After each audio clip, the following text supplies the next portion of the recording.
Personne ne voulait jouer avec le fils paralysé de 7 ans du milliardaire. Jusqu'au moment où une petite orpheline de 8 ans a dit « on joue », ce que le milliardaire fit ensuite allait vous briser le cœur. Avant de plonger dans cette histoire, cette vidéo traverse les fuseaux horaires en ce moment. Quelle saison vivez-vous là où vous êtes? Si vous aimez ce récit, n'oubliez pas de liker et de vous abonner pour rester connecté avec nous. Le soleil d'hiver étirait de longues ombres sur le parc municipal de Lyon. Étienne Dupont, âgé de 7 ans, était assis dans son fauteuil roulant, observant les autres enfants grimper, courir et glisser avec l'insouciance qu'il avait autrefois connue. Ses petits doigts serraient les roues, mais il ne bougeait pas. Nulle part où aller ne lui rappelait pas ce qu'il ne pouvait plus faire. Son père Richard Dupont se tenait non loin faisant défiler des emails sur son téléphone. De temps en temps, il levait les yeux vers son fils, une lueur de douleur traversant son visage avant de retourner à l'écran.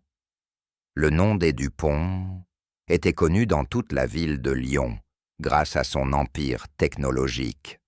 Cette fortune colossale n'avait pourtant pas pu réparer la colonne vertébrale de son fils. « Papa » appela Étienne d'une petite voix, couverte par le brouhaha des rires d'enfants. « On peut rentrer maintenant. » Richard leva les yeux surpris. Il n'était en au parc que depuis 15 minutes. Le kinésithérapeute avait pourtant recommandé de l'exposition à l'extérieur et aux autres enfants. « Tu es sûr, mon grand ? On vient juste d'arriver. » Les yeux bleus d'Étienne, semblables à ceux de sa mère, fixaient un groupe de garçons qui se lançaient un ballon de football. L'un avait jeté un coup d'œil, chuchoté quelque chose, et les autres avaient éclaté de rire. Ce n'était pas la première fois, alors que Richard rangeait son téléphone et avançait vers son fils. Une petite silhouette traversa en courant, l'air de jeu, une fillette d'environ 8 ans, aux boucles rousses indisciplinées et à la robe jaune passée. Elle s'arrêta juste devant le fauteuil roulant d'Étienne. « Salut, je m'appelle Lucie », annonça-t-elle essoufflée. « Tu veux jouer à Jacques Zadi ?» Étienne resta muet, pétrifié. Aucun enfant ne l'avait abordé directement depuis l'accident. « Je ne peux pas vraiment jouer », finit-il par murmurer en désignant son fauteuil. Le visage constellé de taches de rousseur de Lucie se plissa d'incompréhension. « Jacques Zadi, ça n'a pas besoin de jambes, voyons. Ça a besoin de Dieu. » Elle tapa sur les siens. « Tu les as, non ?» Un sourire petit mais réel effleura les lèvres d'Étienne. « Oui, je les ai. » Richard observait figé cette petite tornade d'énergie transformer son fils sous ses yeux. Étienne souriait, il souriait vraiment. Cela faisait des mois qu'il n'avait pas vu ça. « Avec qui es-tu venu ?» demanda enfin Richard, cherchant du regard les parents de la fillette. « Madame Moreau », répondit Lucie, en désignant une femme plus âgée, assise sur un banc surveillant plusieurs enfants. « C'est ma famille d'accueil pour l'instant. » Ces mots frappèrent Richard comme un coup physique, tandis que Lucie entraînait Étienne dans un jeu passionné de Jacques, a dit « Richard observait Madame Moreau, aux cheveux gris, l'air fatigué, surveillant trop d'enfants à la fois. Son instinct d'homme d'affaires, affûté par des années de négociation et d'acquisition, s'éveilla. Il y avait une histoire là. 1 heure plus tard, lorsque Richard interrompit enfin le jeu en disant qu'il devait rentrer, la protestation d'Étienne fut immédiate. « Mais papa, Lucie et moi, on inventait des histoires sur les nuages. »« Tu pourrais revenir demain, » suggéra Lucie, les yeux verts, emplis d'espoir. « Je viens ici chaque mardi et jeudi. » Avant que Richard n'ait pu répondre, Étienne leva vers lui des yeux plus vivants qu'il ne les avait vus depuis l'accident. « On peut, papa, s'il te plaît. » Ce qui allait suivre allait changer leur vie, à tous, pour toujours. Richard Dupont n'était pas un homme habitué aux décisions impulsives. Chaque aspect de son empire avait été bâti sur des risques calculés, une planification minutieuse et une stratégie implacable. Et pourtant, le voilà qui s'avançait vers une famille d'accueil, assise sur un banc, le cœur battant, comme celui d'un jeune stagiaire nerveux, plutôt que comme celui du PDG de Dupont Technologies. « Madame Moreau, dit-il en tendant la main, je suis Richard Dupont, le père d'Étienne. » La femme leva les yeux, la confusion laissant place à la reconnaissance. « Oh, votre garçon et Lucie semblent bien s'entendre. » Son sourire était chaleureux, mais fatigué, le genre de sourire qui a trop vu les épreuves de la vie. « Oui, vraiment, » répondit Richard, observant Lucie pousser le fauteuil d'Étienne tout autour du parc, en lui montrant des pierres intéressantes et des feuilles tombées. « Je n'ai pas vu mon fils aussi animé depuis des mois. » Les yeux de Madame Moreau s'adoucirent. Lucie a cet effet-là sur les gens. Cet enfant pourrait se faire ami avec un poteau. Elle rit doucement, puis son expression devint plus grave. « Votre garçon, le fauteuil. Un accident de voiture il y a 2 ans, » expliqua Richard, les mots encore difficiles à prononcer. C'était sa mère qui conduisait. Elle s'en est sortie sans une égratignure. La moelle épinière d'Étienne a été atteinte. Il ne mentionna pas le divorce 6 mois plus tard, ni le départ de Jessica pour la Californie, incapable d'affronter le rappel quotidien de ce qui s'était passé, incapable de faire face à leur fils. « Je suis désolé, » dit simplement Madame Moreau. Richard hocha la tête puis prit une profonde inspiration. « Madame Moreau, j'aimerais vous inviter, vous et Lucie, à dîner ce week-end pour vous remercier. » L'invitation la surprit visiblement. « Monsieur Dupont, c'est très aimable, mais... » « S'il vous plaît, » l'interrompit Richard. « Mon fils n'a pas réussi à se lier à qui que ce soit depuis l'accident. Ce que Lucie a fait aujourd'hui... » Il s'arrêta, l'émotion menaçant de l'envahir. « Cela compte plus que je ne saurais l'exprimer. » Après un moment de réflexion, Madame Moreau hocha la tête. « Dimanche conviendrait. J'ai actuellement 5 enfants en accueil, mais Lucie est la seule, sans visite familiale prévue ce week-end. » 5 enfants. Richard s'efforça de cacher sa surprise. « Dimanche, c'est parfait. J'enverrai une voiture pour vous 2. » Alors qu'ils échangeaient leurs coordonnées, Lucie ramena le fauteuil d'Étienne vers eux. Les 2 enfants riaient aux éclats. « Papa Lucie connaît toutes les constellations. Elle va m'apprendre pour qu'on puisse regarder les étoiles. » La gorge de Richard se serra. Étienne avait toujours été fasciné par les étoiles. Avant l'accident, ils avaient installé un télescope dans leur petit observatoire au fond du jardin. Il restait inutilisé depuis cette nuit pluvieuse où tout avait changé. « Ça a l'air merveilleux, mon grand. » Plus tard dans la soirée, lorsque Richard borda Étienne dans son lit, le garçon serrait contre lui son astronaute en peluche, un vestige de jour meilleur. « Papa. »« Oui, Étienne. Lucie a dit que ses parents sont au ciel. Est-ce que maman y est aussi ?» Richard se figea pris de court par la question. « Non, mon grand. Maman est en Californie. Tu te souviens? Elle avait juste besoin de temps. » Les yeux d'Étienne, d'une sagesse précoce, se fixèrent sur ceux de son père.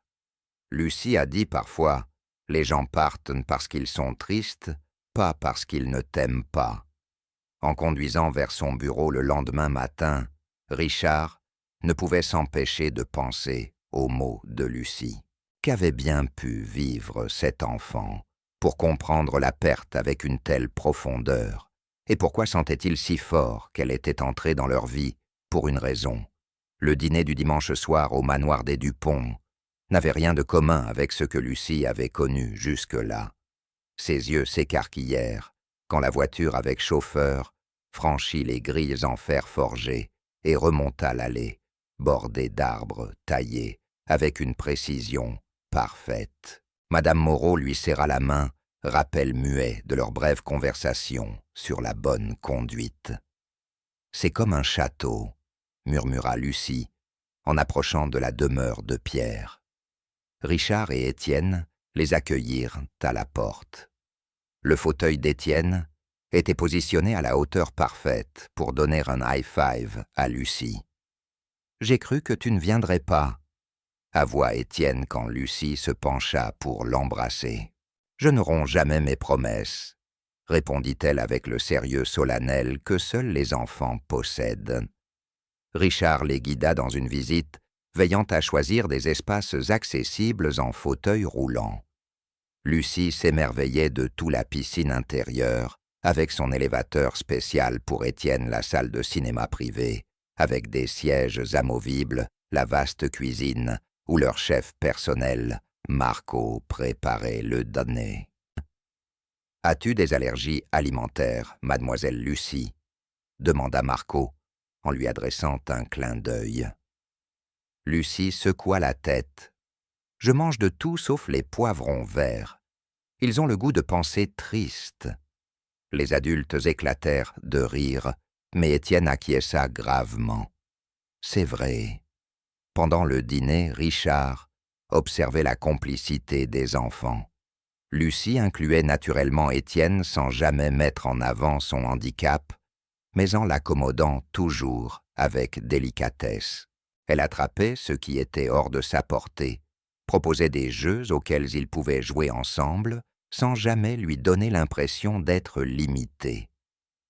Après le dessert, une spectaculaire fontaine de chocolat, qui fit bondir Lucie de son siège. Richard invita Madame Moreau dans son bureau, tandis que les enfants regardaient un film dans la salle de projection. « Monsieur Dupont, » commença Madame Moreau une fois assise, « je pense que je devrais vous expliquer la situation de Lucie. » Richard acquiesça, servant une tasse de thé du service, préparée par sa gouvernante. Les parents de Lucie sont morts dans un incendie domestique l'an dernier. Elle passait la nuit chez une voisine, c'est la seule raison pour laquelle elle a survécu. La voix de Madame Moreau se brisa. Elle n'a plus de famille prête à la prendre. Elle a déjà connu 3 familles d'accueil avant moi. 3 en un an.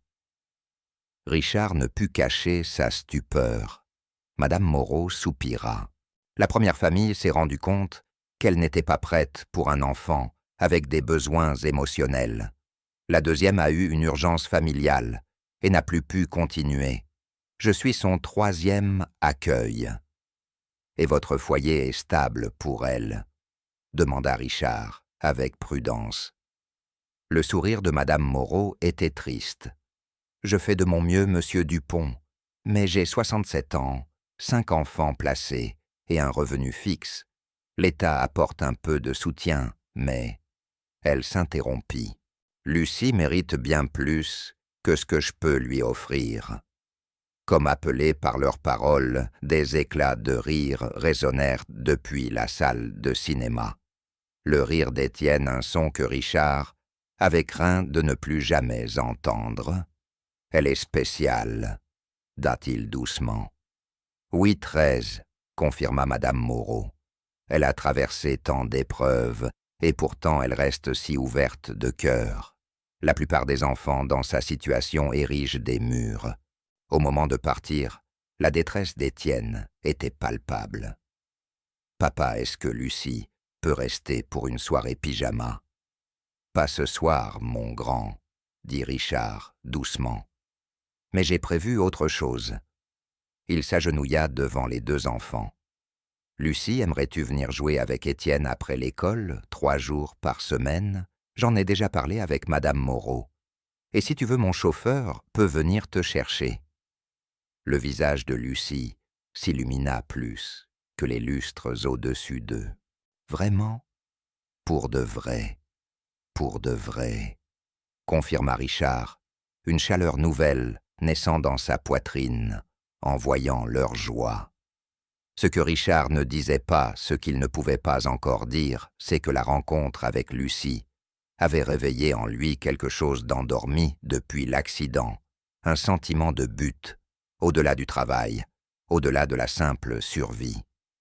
Alors qu'il regardait la voiture s'éloigner, au bout de l'allée, son téléphone vibra avec un message de son avocat. Vérification d'antécédents terminée. Rappelez-moi. La présence de Lucie transformait la maison des Dupont comme un rayon de soleil perçant les nuages d'orage. 3 après-midi par semaine devinrent 4 puis 5. Richard aménagea son emploi du temps pour permettre les visites de Lucie, se surprenant à passer plus de temps dans le salon avec les enfants qu'isolés dans son bureau. La docteure Benet, la kinésithérapeute d'Étienne, remarqua immédiatement le changement. Sa force du haut du corps s'est améliorée de façon spectaculaire, dit-elle à Richard lors de leur séance hebdomadaire, 6 semaines après l'arrivée de Lucie dans leur vie. Et sa motivation, je ne l'ai jamais vue travailler aussi dur. Richard observait à travers la vitre Lucie encourager Étienne le garçon, s'efforçant d'achever ses exercices. Elle le stimule, expliqua Richard. Hier, Lucie avait construit un parcours d'obstacles et chronométré la vitesse avec laquelle Étienne pouvait le franchir en fauteuil roulant. La docteure Benet sourit. Quoi qu'elle fasse, cela fonctionne. Puis, elle ajouta, « Avez-vous envisagé de l'inscrire à des sports adaptés ?» Le centre communautaire propose un programme de basket en fauteuil pour enfants. 2 années de médecins spécialistes et thérapeutes, et personne n'avait mentionné cette possibilité, ou peut-être l'avait-il fait, et Richard n'était pas prêt à l'entendre. « Je vais me renseigner », promit-il. Ce soir-là, Richard s'assit dans son bureau pour examiner le rapport détaillé que son enquêteur privé avait compilé sur Lucie Moreau. Née de Marc et Suzanne. Moreau, tous 2 instituteurs, sans grands-parents vivants, une tante maternelle à Marseille, qui avait refusé la tutelle après l'incendie, invoquant ses propres problèmes de santé. Excellent élève malgré 3 changements d'école au cours de l'année passée. Mais l'information la plus préoccupante concernait Madame Moreau. Elle souffrait d'un cancer du sein de stade 2. Elle avait commencé son traitement 2 semaines plus tôt et peinait à assumer ses responsabilités d'assistante familiale. Selon la source de Richard, l'aide sociale à l'enfance envisageait de redistribuer ses enfants placés vers d'autres foyers. Lucie serait de nouveau déplacée, arrachée à la seule stabilité qu'elle avait connue depuis la mort de ses parents, éloignée d'Étienne. Cette pensée serra la poitrine de Richard. Son téléphone sonna. C'était Jessica, son ex-femme, faisant son appel mensuel. Elle avait quitté Lyon après le divorce, incapable d'affronter le rappel quotidien de l'accident qui avait paralysé leur fils alors qu'elle conduisait. Les appels mensuels et 2 visites par an étaient tout ce qu'elle pouvait supporter, rongée par une culpabilité qu'aucune thérapie ne semblait atténuer. « Comment va-t-il » demanda-t-elle comme toujours. « Mieux » répondit Richard, et pour la première fois ce n'était pas une formule pour apaiser sa conscience. Beaucoup mieux en fait. Il s'est fait une amie. Le silence de l'autre côté s'étira si longtemps que Richard crut l'appel coupé. « Une amie », finit par dire Jessica, la voix tremblante. Richard lui parla de Lucie, de la transformation chez leur fils. Pour une fois, Jessica écouta, sans interrompre, sans ramener la conversation à son propre chagrin. « Elle semble extraordinaire », dit-elle quand il eut terminé. « Je suis heureuse qu'il l'ait. » Après avoir raccroché, Richard resta à fixer le dossier d'information, une décision se cristallisant dans son esprit. C'était impulsif, peut-être insensé, assurément compliqué. Tout ce que ses conseillers en affaires lui déconseilleraient. Mais pour la première fois depuis l'accident, il se sentait certain de quelque chose au-delà des bilans financiers et des marges bénéficiaires. Le lendemain matin, il appela son avocat. « Je veux devenir le parent d'accueil de Lucie Moreau », dit-il sans détour. Le silence qui suivit fut assourdissant. « Richard, » dit enfin son avocat, « comprenez-vous ce que vous demandez, les enquêtes sociales, les vérifications, l'examen minutieux de votre vie privée? Je comprends. Et vous êtes prêt à envisager que cela pourrait être temporaire, que des membres de la famille pourraient se manifester, ou que le tribunal juge que ce n'est pas dans son intérêt. » Richard pensa au rire d'Étienne, à l'esprit indomptable de Lucie, à la lumière qu'elle avait ramenée dans leur maison. Certaines choses valent le risque, Jim. Commencez les démarches. Ce que Richard n'avait pas anticipé, c'était à quelle vitesse les choses allaient se précipiter. 3 jours plus tard, Madame Moreau fut hospitalisée à cause de complications de son traitement. À la fin de la semaine, Lucie et les autres enfants placés étaient convoqués pour une révision de placement d'urgence, et Richard n'était nullement encore approuvé comme parent d'accueil.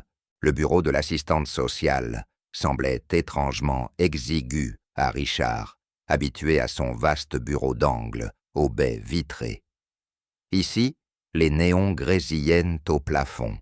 Les chaises étaient utilitaires plutôt qu'ergonomiques, et le bureau entre eux croulait sous les dossiers des vies réduites à du papier.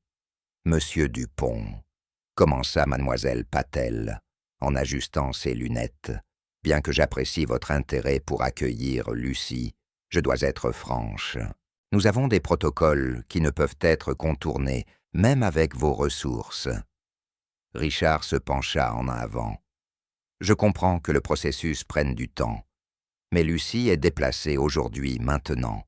L'état de santé de Madame Moreau a créé une urgence. » « Oui, et nous avons des familles d'accueil d'urgence précisément pour ces situations. Des familles que Lucie ne connaît pas.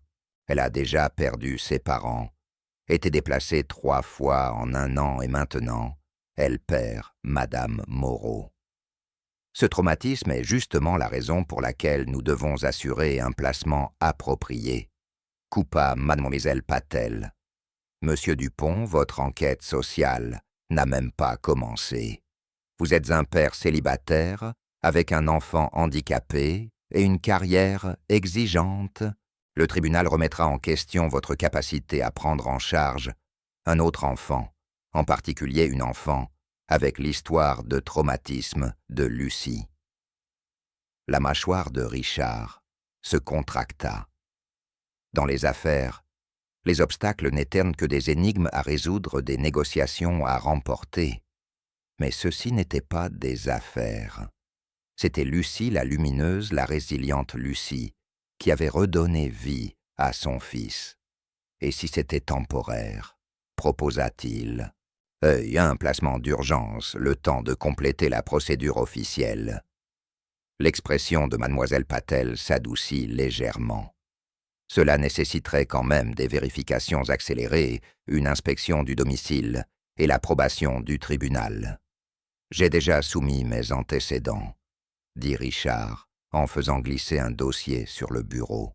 « Mon avocat les a rassemblés, et je peux préparer ma maison pour une inspection dès cet après-midi. » Mademoiselle Patel haussa un sourcil, mais accepta le dossier. « Yanni, vous vous êtes préparé pour cela. » « Depuis le jour où je l'ai rencontré, » admit Richard, alors qu'elle parcourait les documents. Le téléphone de Richard vibra. Un texto de l'auxiliaire d'Étienne très bouleversé, il a entendu dire que Lucie pourrait partir. Il refuse la séance de kinésithérapie. Le cœur de Richard se serra. Il n'avait pas encore dit à Étienne l'hospitalisation de Madame Moreau, ni la possibilité que Lucie soit déplacée. D'une façon ou d'une autre, Étienne avait fini par l'apprendre. Monsieur Dupont. La voix de mademoiselle Patel le ramena à la réalité. Ces vérifications préliminaires semblent en ordre, mais il y a une autre considération. Elle hésita. La tante de Lucie à Marseille a reconsidéré la possibilité de prendre sa tutelle. Elle nous a contactés hier. La nouvelle frappa Richard comme un coup violent, la même tante qui avait refusé au départ. « Qu'est-ce qui a changé ?» demanda-t-il.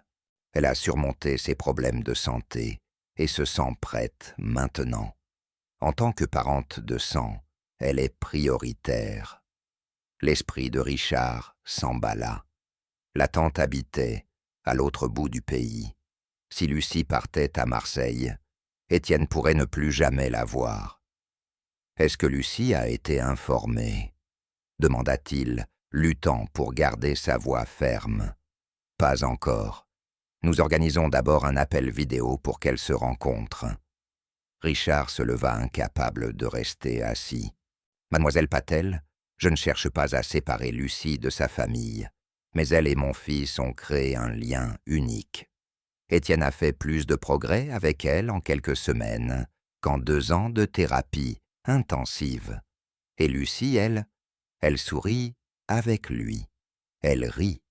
Elle a besoin de cette stabilité maintenant. » Mademoiselle Patel soupira, retirant ses lunettes. « Monsieur Dupont, j'exerce ce métier depuis 23 ans. Chaque cas est unique, mais ils ont tous un point commun. Il n'existe pas de solution parfaite, seulement la moins imparfaite. » Elle remit ses lunettes. « Je vais accélérer votre dossier et l'inspection de votre domicile. En attendant, Lucie sera placée temporairement dans une famille d'accueil d'urgence. » Ce n'était pas assez, mais c'était déjà quelque chose. Richard la remercia et sortit l'esprit déjà en train de formuler un plan B, C, D. Il n'avait pas bâti son entreprise en acceptant les refus initiaux. À l'extérieur du bâtiment, il appela son assistante. « Annule mes réunions pour la semaine et contacte le bureau de Marseille.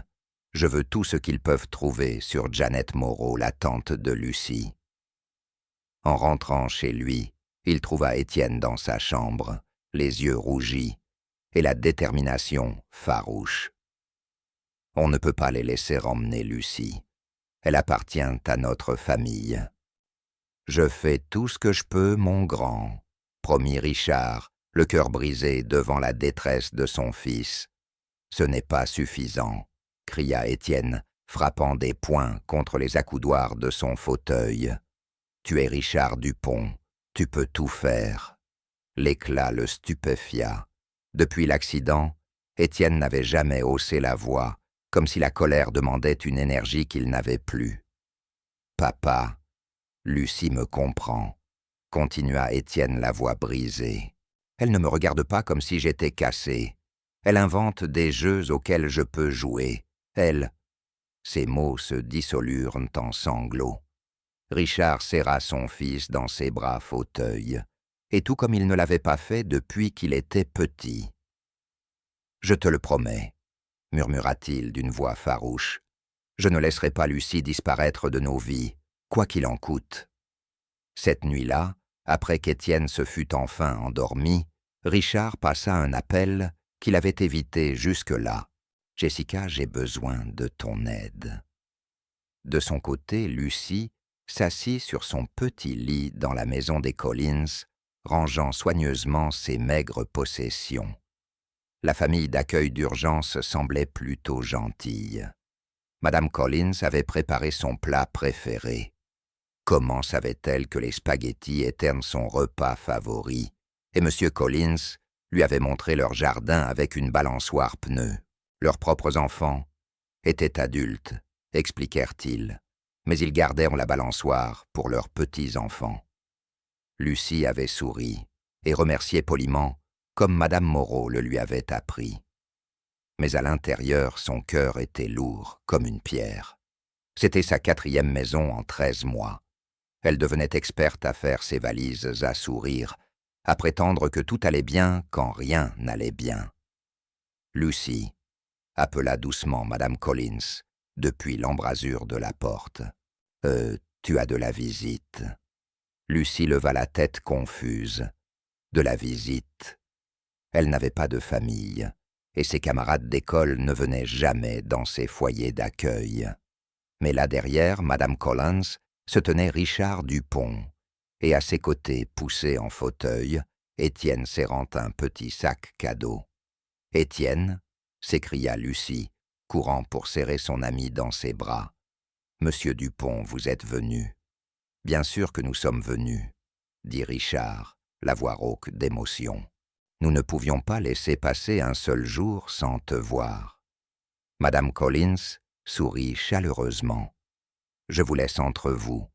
Il y a des biscuits dans la cuisine, quand vous voudrez. » Une fois seule avec, Lucy les assaillit de questions. Comment l'avaient-ils retrouvée? Est-ce que Madame Moreau allait bien?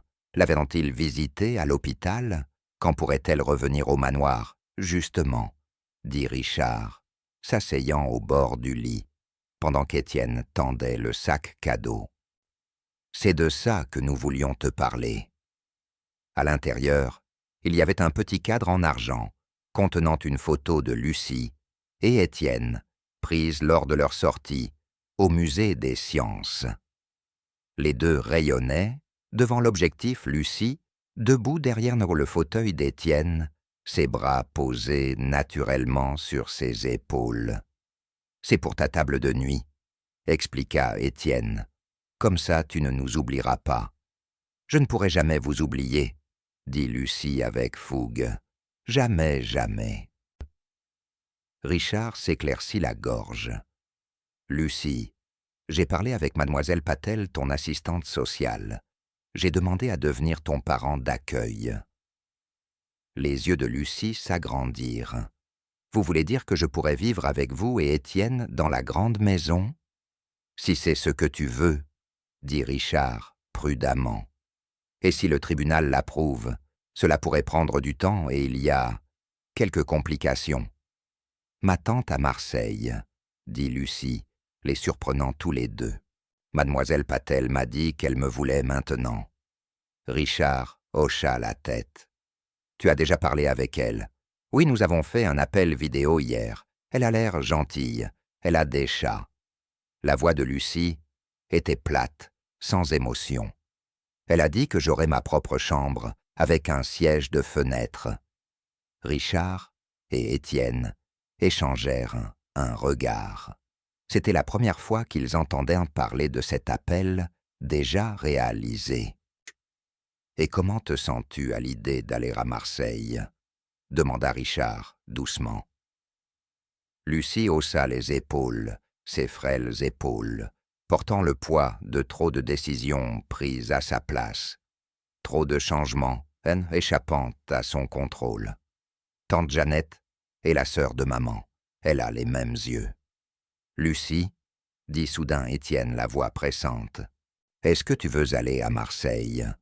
Lucy fixa son amie, ce garçon qu'il avait accepté telle qu'elle était, qui ne se plaignait jamais, malgré sa paralysie, qui lui avait montré qu'il était possible de retrouver la joie, même après une terrible perte.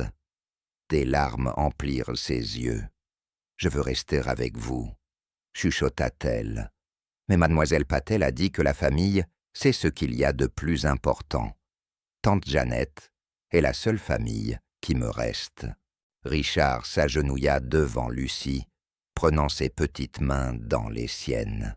« Lucy, la famille, ce n'est pas seulement le sang.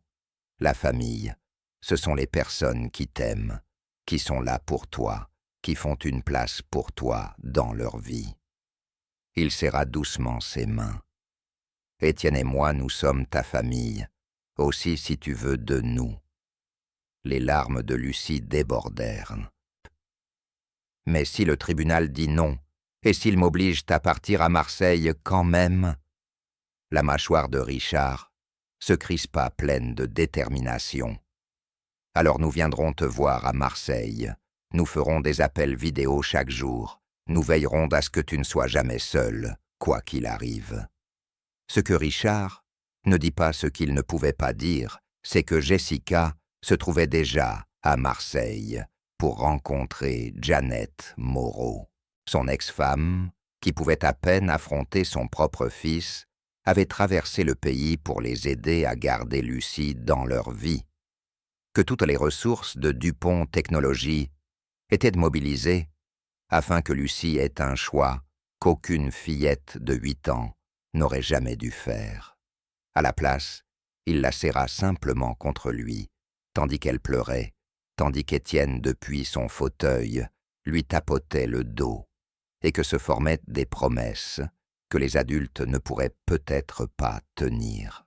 Plus tard, alors qu'ils se préparèrent à partir, Lucie les accompagna jusqu'à la porte d'entrée des Collins.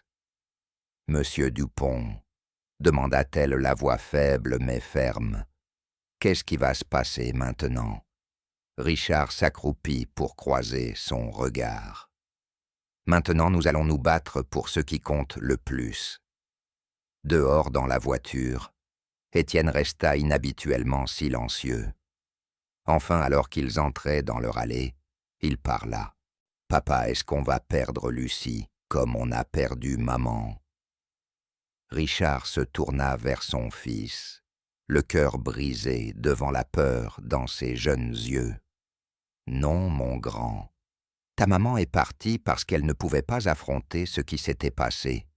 Mais Lucie, elle court vers les choses difficiles, pas loin d'elle, et nous aussi. » Jessica Dupont fixait la ligne d'horizon de Marseille, depuis la fenêtre de sa chambre d'hôtel, la pluie traçant des sillons sur la vitre comme des larmes. Elle avait passé la matinée à répéter ce qu'elle allait dire à Janet Moreau, la tante de Lucie. L'ironie ne lui échappait pas. Elle avait abandonné son propre enfant, et la voilà qui se battait pour l'avenir d'un autre. Son téléphone vibra, avec un message de Richard. « Comment tiens-tu le coup ?» Depuis leur divorce, ils n'avaient communiqué que par avocat, puis par de brefs messages à propos d'Étienne. Maintenant, ils étaient alliés dans une cause plus grande que leur mariage brisé. Nerveuse, répondit-elle. « Rendez-vous dans 1 heure. » L'appartement modeste de Janet Moreau se trouvait dans un immeuble bien entretenu, près de l'université, où elle travaillait comme administratrice. Jessica nota le paillasson décoré de châtain, se souvenant du commentaire de Lucie. Janet ouvrit à la 2e frappe. Sa ressemblance avec Lucie était frappante, la même chevelure auburn, quoique striée de gris, les mêmes yeux verts, mais chargés d'une lassitude que ceux de Lucie n'avaient pas encore. Madame Dupont. La confusion de Janet était évidente. « Je m'attendais à quelqu'un de l'aide sociale à l'enfance. »« Puis-je entrer ?» demanda Jessica. « J'ai fait un long voyage pour vous parler de Lucie. » À l'intérieur, l'appartement était propre mais exigu. Des photos de la mère de Lucie, la sœur de Janet, ornaient les murs. 2 chats fixaient Jessica depuis le canapé. « Vous n'êtes pas de l'ASE, » affirma Janet une fois assise. « Non, » admit Jessica. « Je suis l'ex-femme de Richard Dupont, l'homme qui a demandé à devenir le parent d'accueil de Lucie. » L'expression de Janet se durcit. Alors il envoie son ex-femme pour me convaincre d'abandonner. C'est un peu désespéré, non? Jessica secoua la tête. Richard ne sait pas exactement ce que je vais vous dire. Ce n'est pas à propos de lui. C'est à propos de Lucie et de mon fils, Étienne. Tandis que Jessica expliquait le lien formé entre les enfants, Janet écoutait en silence ses doigts, caressant distraitement un chat installé sur ses genoux. « Madame Dupont, » dit enfin Janet, « je comprends que votre fils se soit attaché à Lucie, mais c'est ma nièce, ma seule famille, depuis la mort de Suzanne. Je n'étais pas en état de la prendre immédiatement après l'incendie, mais je le suis maintenant. Et vous, où étiez-vous cette dernière année ?» Jessica regretta ces paroles à peine prononcées. Les yeux de Jeannette brillèrent d'éclat. « Je suivais une chimiothérapie. Cancer du sein stade 2. Auriez-vous voulu que votre nièce vous voie vomir chaque jour, perdre vos cheveux, perdre votre dignité, risquer de l'exposer à un système immunitaire affaibli ?» Le cœur de Jessica se serra. Madame Moreau, l'assistante familiale de Lucie, combattait la même maladie. « Je suis désolée, » dit Jessica à voix basse. « Je ne savais pas. »« Non, vous ne saviez pas, » répondit Jeannette, la voix adoucie. « Mais je suis en rémission maintenant. Mes médecins disent que le pronostic est excellent. Je peux offrir à Lucie un foyer stable, un lien avec la mémoire de sa mère, son histoire familiale. » Elle désigna les photos au mur. « Qu'est-ce que votre ex-mari peut lui offrir que je ne peux pas ?»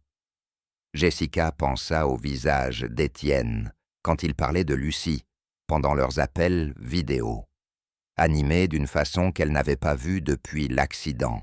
« Un frère, » dit-elle simplement. « Quelqu'un qui a besoin d'elle autant qu'elle a besoin de lui. » L'expression de Jeannette changea, une lueur indéchiffrable traversant son visage. Lucie avait un frère, vous savez. Il aurait eu l'âge d'Étienne. Le souffle de Jessica se coupa. « Je ne savais pas. Il est mort à 3 ans. Malformation cardiaque congénitale. Suzanne, ma sœur ne s'en est jamais remise. Peut-être que c'est pour ça que Lucie s'est attachée si fortement à votre fils. » Les yeux de Jeannette s'embuèrent. Elle se souvient de Daniel même si elle n'avait que 4 ans quand il est mort. La révélation resta suspendue entre elles, lourde de sens. Lucie n'était pas seulement une orpheline qui avait perdu ses parents, elle était aussi une sœur qui avait perdu son frère. « Jeannette, » dit Jessica avec précaution. Et s'il existait un moyen pour que Lucie ait à la fois sa tante et la famille Dupont. De retour à Lyon, Richard faisait les 100 pas dans le grand hall, tandis que l'inspectrice de l'aide sociale à l'enfance passait chaque recoin du manoir en revue.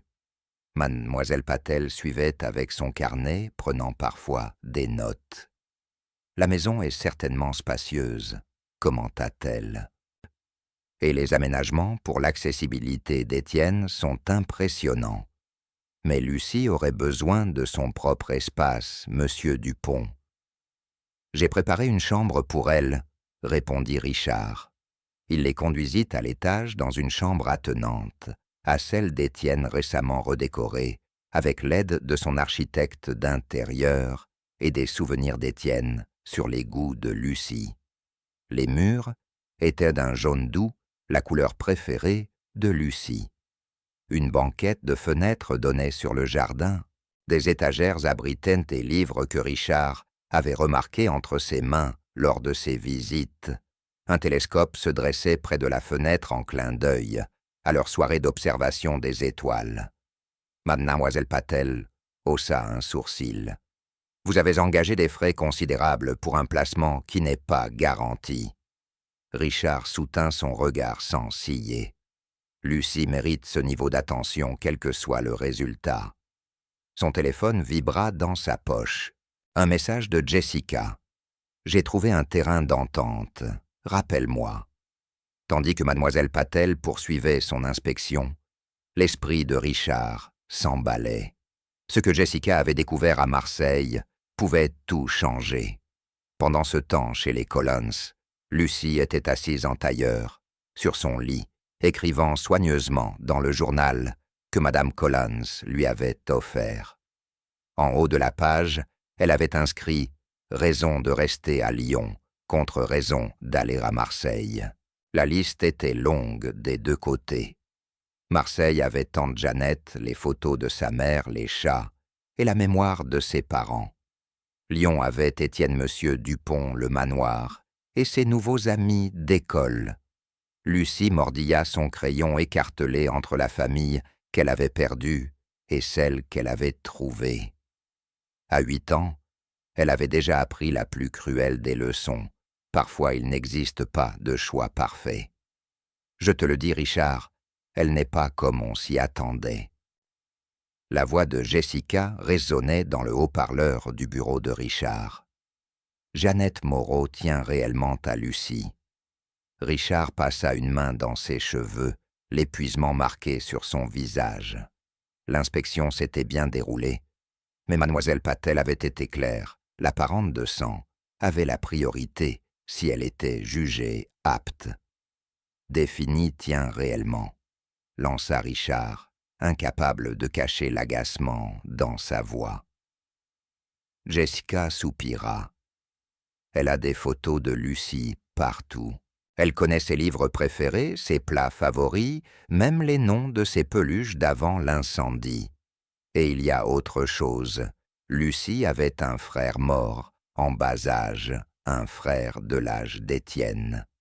La révélation frappa Richard comme un coup au ventre.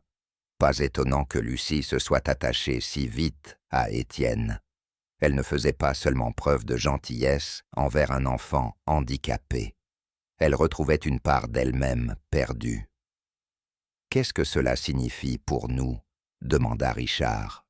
« Cela signifie que Jeannette a une légitimité au-delà de la biologie, » admit Jessica. Mais elle n'est pas déraisonnable. Elle a proposé un compromis. Lucie partagerait son temps. L'année scolaire à Lyon, les vacances et l'été à Marseille. Une garde partagée entre une tante biologique et un parent d'accueil non apparenté. Richard ricana. Aucun tribunal n'acceptera un tel arrangement.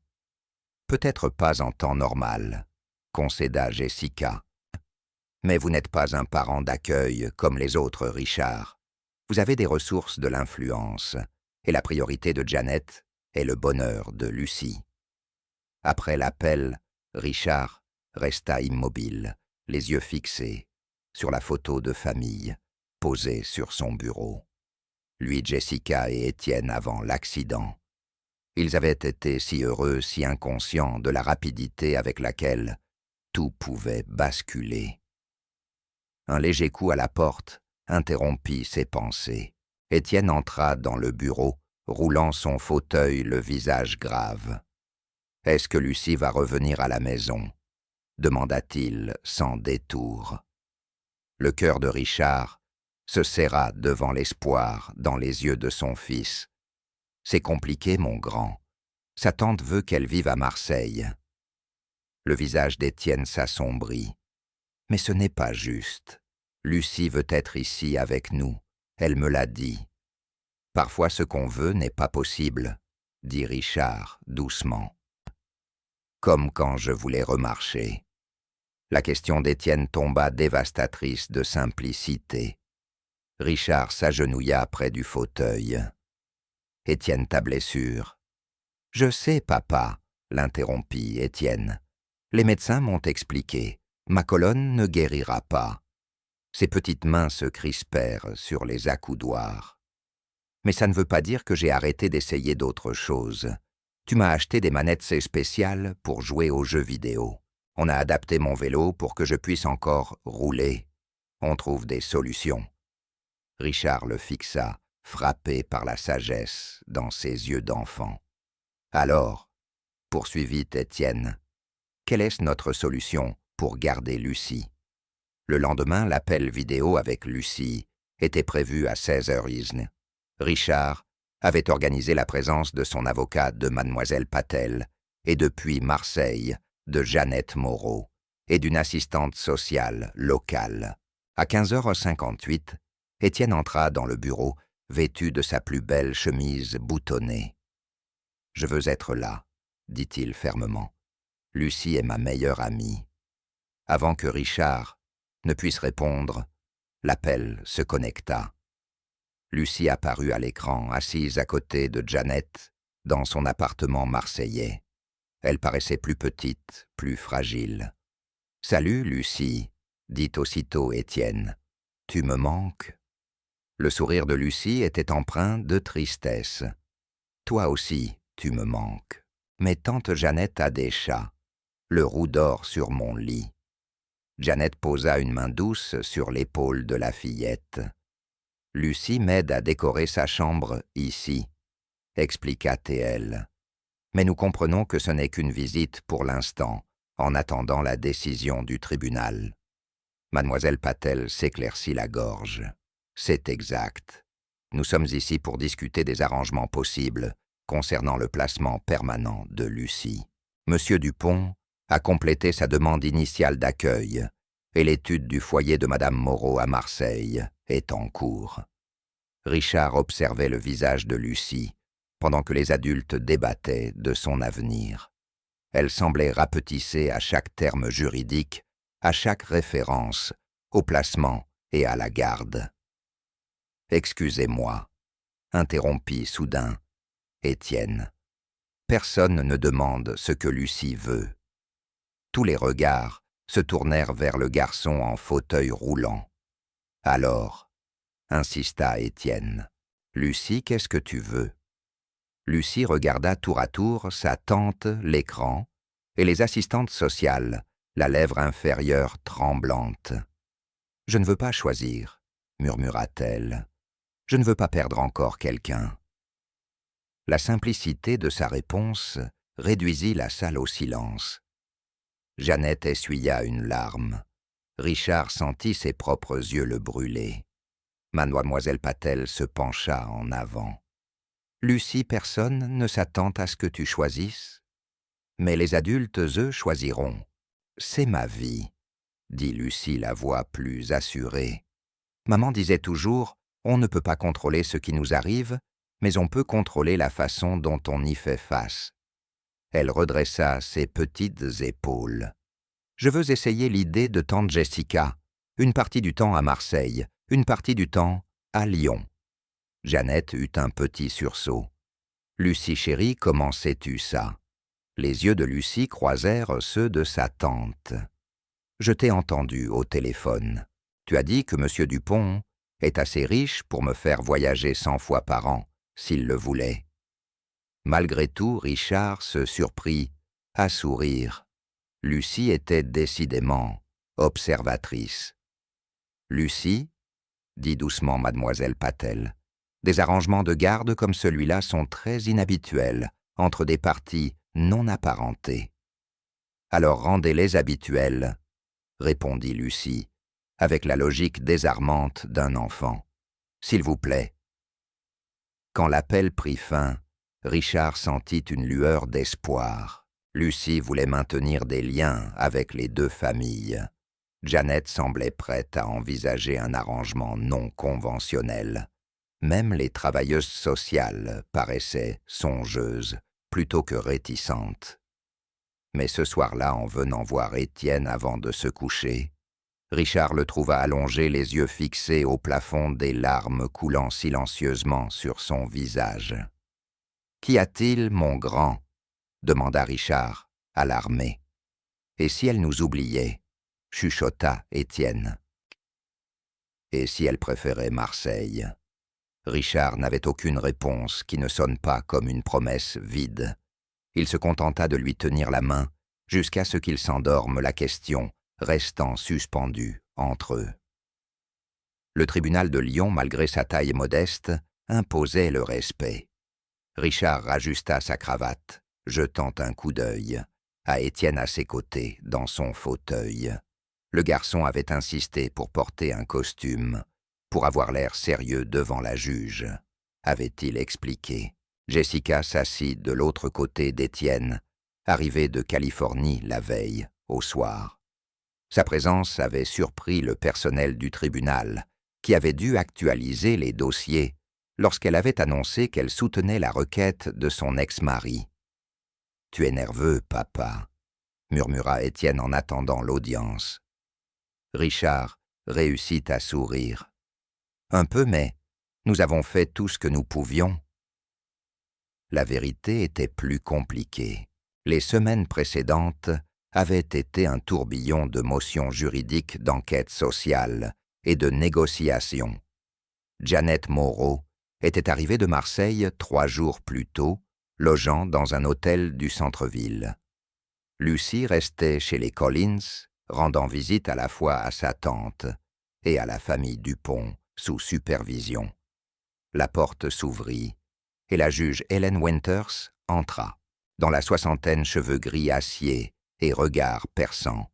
Elle avait la réputation de privilégier le bien-être des enfants avant toute commodité procédurale. « C'est une affaire inhabituelle, commença-t-elle sans détour. Je dispose d'une requête de M. Richard Dupont pour devenir le parent d'accueil de Lucie Moreau, avec l'objectif éventuel d'adoption. Je dispose aussi d'une requête concurrente de Mlle Jeannette Moreau, la tante maternelle de l'enfant, pour obtenir la garde exclusive. Enfin, j'ai ici, elle ajusta ses lunettes, une proposition conjointe, hautement irrégulière des deux parties, pour une garde partagée entre 2 régions. Elle consulta ses papiers. Avant d'entendre les arguments, je veux être clair. Ma seule préoccupation est le bien-être de Lucie, pas la commodité des adultes, pas les précédents juridiques et certainement pas les ressources financières manifestement engagées. Son regard se fixa sur l'équipe juridique de Richard. L'avocat principal de Richard se leva. « Madame la juge, mon client comprend que cette demande est peu conventionnelle. Cependant, nous croyons qu'elle représente la meilleure solution pour une enfant qui a déjà subi de grandes pertes et perturbations. » L'avocat de Janet prit la parole à son tour. « Ma cliente est d'accord avec M. Dupont sur ce point, Madame la juge. Bien qu'elle croie pouvoir offrir à Lucie la stabilité et le lien familial, elle reconnaît le lien profond que l'enfant a créé avec la famille Dupont, et particulièrement avec Étienne Dupont. » La juge Winters écouta les 2 plaidoiries prenant parfois des notes. Lorsqu'elles furent terminées, elle se pencha en avant. « Et j'aimerais entendre les adultes directement concernés. Monsieur Dupont, pourquoi devrais-je envisager cet arrangement plutôt que de placer Lucie avec sa parente de sang ?» Richard se leva le cœur battant, à tout rompre. Dans les affaires, il avait négocié des contrats de plusieurs milliards sans sourciller. Mais là c'était plus important que tout ce pourquoi il s'était jamais battu. Madame la juge, quand Lucie a parlé pour la première fois à mon fils dans le parc, elle n'a pas vu son fauteuil roulant. Elle a vu lui. Depuis ce jour, elle est devenue essentielle à notre famille. Les progrès physiques et émotionnels d'Étienne sont remarquables. Leur lien dépasse une simple amitié. Et vous pensez qu'un partage de temps entre 2 foyers dans 2 villes différentes est dans son intérêt? Richard hésita puis répondit honnêtement. Peu, je crois que la présence de Lucie dans notre vie, quelle qu'en soit la forme, vaut mieux que de la perdre entièrement. Et je crois que Lucie ressent la même chose à propos de son lien avec sa tante. La juge Winters se tourna alors vers Janet. « Madame Moreau, vous avez suivi un traitement contre le cancer et êtes aujourd'hui en rémission. Êtes-vous certaine de pouvoir offrir à Lucie des soins constants ?» demanda la juge Winters. Janet hocha la tête. « Mon pronostic est excellent, Madame la juge. Mon équipe médicale a fourni la documentation prouvant ma bonne santé. Et si je n'ai pas pu m'occuper de Lucie au départ, je n'ai jamais cessé de la vouloir dans ma vie. Pourtant, vous êtes prête à partager la garde avec un homme qui était un étranger pour Lucie jusqu'à récemment. » J'ai vu comment ses yeux brillent quand elle parle d'Étienne, répondit Janet simplement. Ma sœur, la mère de Lucie, aurait voulu que sa fille soit heureuse, pas seulement bien soignée. La juge nota encore quelque chose, puis fixa son regard sur Jessica. « Madame Dupont, vous et Monsieur Dupont êtes divorcés, n'est-ce pas? Pourtant vous soutenez sa requête. » Jessica se redressa. « Oui, madame la juge, notre mariage est terminé, Mais notre engagement envers le bien-être des enfants ne l'est pas. Lucie mérite toutes les chances possibles de bonheur. » La juge Winters hocha la tête, puis surprit tout le monde.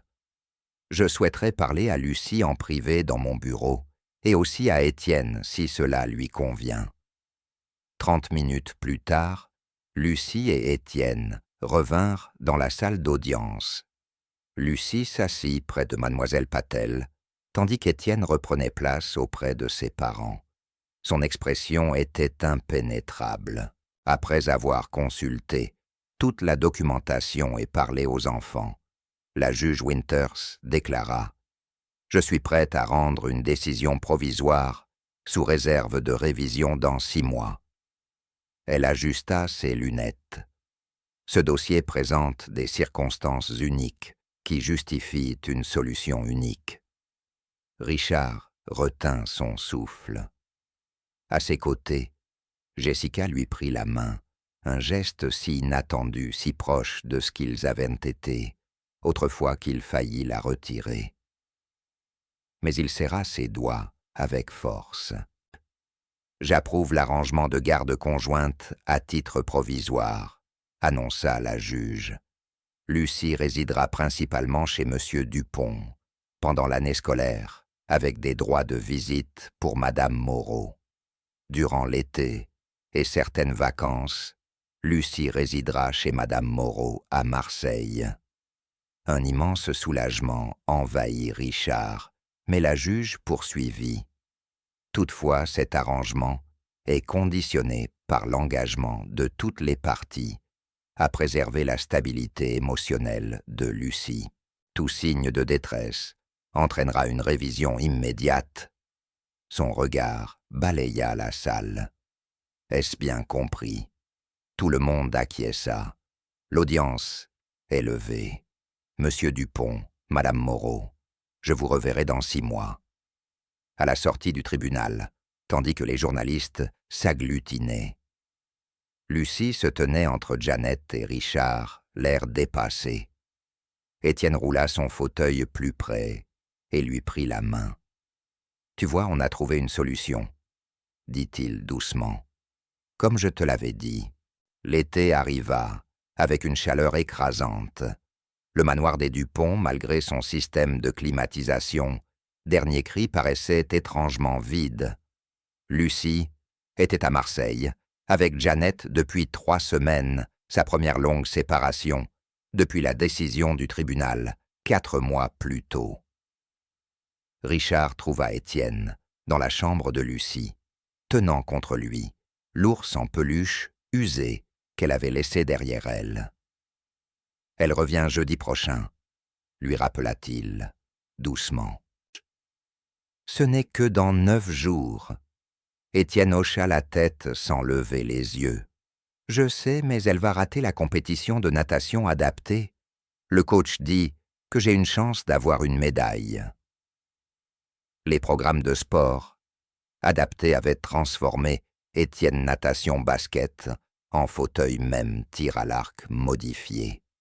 Il s'était lancé avec une détermination qui étonnait ses thérapeutes.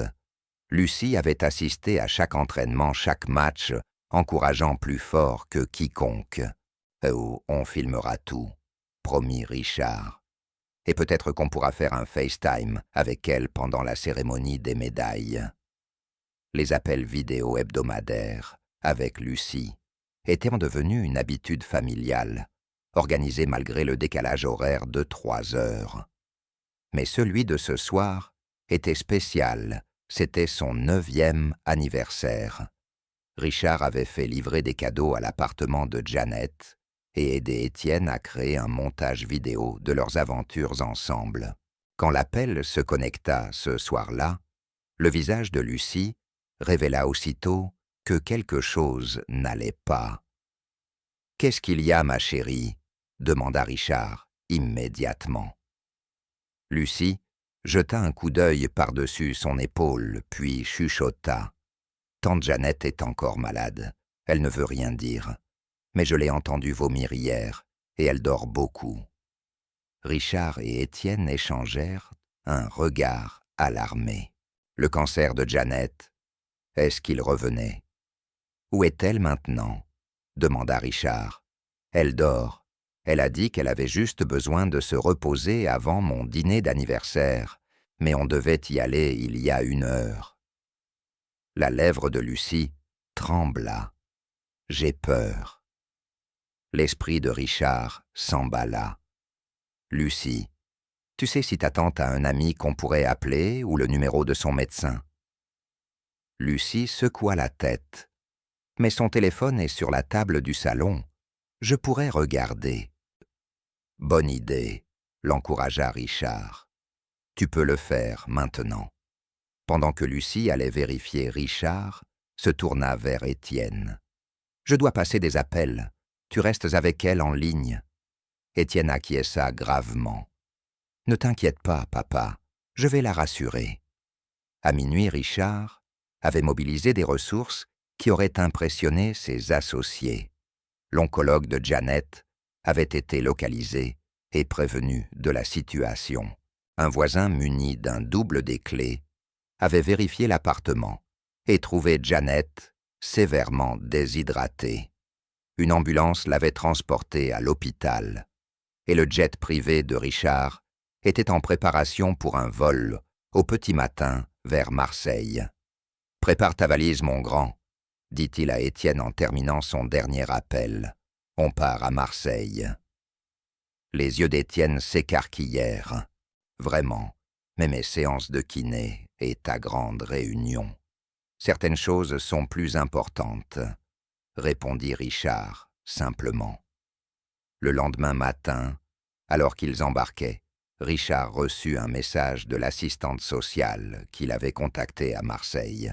Jeannette demande « Après vous dit que c'est urgent. » 12 heures après l'appel d'anniversaire de Lucie Richard, poussait le fauteuil d'Étienne dans la chambre d'hôpital de Jeannette Moreau.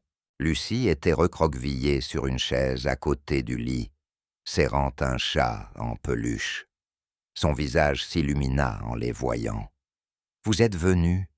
Elle se jeta d'abord dans les bras d'Étienne, puis dans ceux de Richard.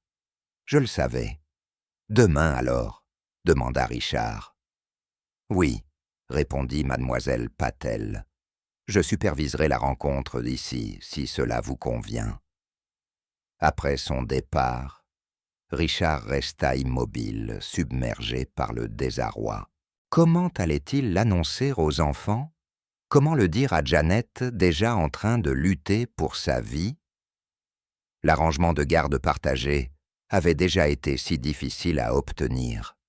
Et maintenant, avec les grands-parents biologiques dans l'équation, son téléphone vibra. C'était Jessica, depuis la Californie. Ils parlaient régulièrement à présent leurs soucis partagés pour les enfants, ayant pensé certaines blessures anciennes. « Richard, comment s'est passée la réunion ?» demanda-t-elle. Lorsqu'il expliqua son hoquet de stupeur, fut audible. « C'est impossible. J'ai parlé avec la mère de Marc au mariage. Elle m'avait raconté leur projet de navigation. » Richard se redressa. « Tu as rencontré les grands-parents de Lucie. Une fois au mariage de Suzanne et Marc. Sa mère était difficile, très contrôlante. Marc avait déjà peu de contact avec eux à l'époque. Jessica, j'ai besoin que tu te souviennes de tout ce que tu peux à leur sujet. Et j'ai besoin que tu sois ici demain. » Le lendemain, la maison des Dupont se préparait à la visite avec une énergie anxieuse. À Lucie, on avait seulement dit que des membres de sa famille avaient été retrouvés. Elle oscillait entre excitation et appréhension. Étienne lui restait tout près de l'inhabituellement silencieux. À midi pile, la sonnette retentit. Mademoiselle Patel entra accompagnée d'un couple âgé. Georges Moreau était grand, rigide, avec une posture militaire. Sa femme, Éléonore Petite, avait des yeux perçants qui évaluaient le hall du manoir, avec un calcul à peine voilé. Monsieur et Madame Moreau salua Richard avec courtoisie professionnelle. « Bienvenue chez nous. » Avant qu'il ne puisse répondre, Jessica apparut depuis le salon. « Bonjour, Éléonore. Cela fait longtemps. » Les yeux d'Éléonore Moreau se plissèrent. « Jessica Dupont, que faites-vous ici ?»« Je soutiens ma famille, » répondit Jessica avec aisance. « Comme c'est intéressant que vous apparaissiez maintenant, après avoir disparu pendant des années. » Georges Moreau fit un pas en avant. Nous n'avions aucun moyen de savoir pour le drame. Nous vivions sans technologie, sans contact avec le monde extérieur. Et pourtant, vous avez réussi à engager un avocat et à déposer une demande de garde quelques jours à peine après avoir découvert l'existence de votre petite-fille, nota Richard. La tension emplissait l'air rompu seulement lorsque Lucie entra Étienne à ses côtés. Elle s'approcha prudemment des visiteurs. « Vous êtes vraiment les parents de mon papa ?» Le visage d'Éléonore Moreau se transforma aussitôt, sa voix devenant mielleuse. « Oui, ma chérie, nous sommes tes grands-parents. Nous sommes venus pour te ramener à la maison. » Lucie recula, heurtant le fauteuil d'Étienne. « Mais je suis à la maison. » La salle d'audience était comble pour l'audience finale. La presse avait éventé l'affaire, transformant la bataille en un feuilleton médiatique, le millionnaire prêt à tout pour garder sa fille, adoptive, face aux revendications de grands-parents, ressurgis du passé. Richard ajusta sa cravate, jetant un coup d'œil à son équipe juridique. À ses côtés, Janet Moreau venue de Marseille, contre avis médical, déterminée à témoigner. Elle paraissait frêle, mais résolue, ses cheveux auburn dissimulés sous un foulard élégant. En face, les Moreau conféraient avec leur avocat. Durant 3 mois de procédure, ils s'étaient représentés comme des grands-parents, aimants, privés de leur droit d'élever leur seule petite-fille. Leur récit de vie hors réseau, après un accident en mer, avait suscité la sympathie du public. Mais les enquêteurs de Richard avaient découvert des incohérences relevées téléphoniques montrant des appels passés d'Alaska vers Lyon, peu après le décès des parents de Lucie. Problèmes financiers mystérieusement résolus après leur dépôt de demande de garde. Et surtout une lettre de Marc Moreau, retrouvée parmi ses affaires, expliquant sa décision de couper les ponts avec ses parents en raison de leur comportement contrôlant. La juge Winters entra l'expression sévère. « Ces audiences ont assez duré, » commença T.L. « J'ai examiné tous les dossiers et entendu les témoignages des différentes parties. Aujourd'hui, nous allons conclure avec les plaidoiries finales et mon jugement. » L'avocat des Moreau prit la parole, le premier insistant sur l'importance de la famille biologique et des valeurs traditionnelles. Il dépeignit Richard comme un homme riche, habitué à acheter tout ce qu'il désirait, Janet comme une femme mourante, aux décisions irrationnelles, et Lucie comme une enfant troublée, influencée par le luxe et le privilège. L'avocate de Richard répliqua avec des preuves du foyer stable et aimant qu'offrait la maison des Dupont. Elle mit en lumière le lien extraordinaire entre Étienne et Lucie, la décision réfléchie de Janet de nommer Richard tuteur et le timing douteux de la réapparition des Moreau. Enfin, elle conclut « J'aimerais soumettre un élément nouveau avec la permission de la Cour. Une déclaration vidéo de Lucie Moreau, enregistrée hier sous la supervision de mademoiselle Patel. » La juge Winters hocha la tête. « Allez-y. » L'écran de la salle s'illumina du visage de Lucie. Elle était assise bien droite, l'expression grave. « Je m'appelle Lucie Moreau Dupont. » Commença-t-elle son nom désormais Théiaphéné, en prévision de l'adoption. « J'ai 9 ans. Avant de vivre avec M. Dupont et Étienne, j'ai connu 3 familles d'accueil différentes après la mort de mes parents. » Elle inspira profondément. « Mes grands-parents disent qu'ils veulent que je vive avec eux parce que nous avons le même sang. Mais ils ne sont jamais venus aux funérailles de maman et papa. Ils ne m'ont jamais envoyé de carte d'anniversaire. Ils ne m'ont jamais cherché, jusqu'à ce qu'ils me voient aux infos avec Monsieur Dupont. Les yeux de Lucie s'embuèrent, mais sa voix resta ferme. Étienne est mon frère maintenant, pas par le sang, mais par le choix. Monsieur Dupont est mon papa maintenant. Il m'aide pour mes devoirs et m'apprend à être courageuse. Tante Jeannette fait toujours partie de ma famille, même si elle est malade. Lucie se pencha plus près de la caméra. Madame la juge Winters, vous m'avez demandé ce que je voulais l'autre fois. Je veux rester avec ma famille, celle que j'ai choisie et celle qui m'a choisi. Quand la vidéo prit fin, un silence emplit la salle d'audience. Même les Moreau semblaient touchés, Éléonore essuyant ses yeux avec un mouchoir. La juge Winters retira ses lunettes. J'en ai assez entendu. Cette affaire en son cœur concerne ce qui sert le mieux l'intérêt supérieur de Lucie Moreau. Pas les droits des adultes, pas les liens biologiques, mais le bien-être d'un enfant. Elle se tourna vers les Moreau. Bien que je reconnaisse votre lien biologique avec Lucie, le timing et les motivations de votre démarche soulèvent des inquiétudes sérieuses. Les preuves suggèrent que votre intérêt pourrait être influencé par la situation financière de M. Dupont, plutôt que par le bien-être de Lucie. Puis elle s'adressa à Richard. « Monsieur Dupont, votre engagement envers Lucie est évident. Vous lui avez offert stabilité, soutien affectif et maintenu son lien avec mademoiselle Moreau malgré sa maladie. Surtout, vous avez placé les besoins de Lucie avant votre propre confort. » Enfin, elle se tourna vers Jeannette. « Mademoiselle Moreau, votre altruisme, en soutenant cet arrangement malgré vos défis personnels, en dit long sur votre caractère et sur l'amour que vous portez à votre nièce. » La juge Winters redressa ses papiers.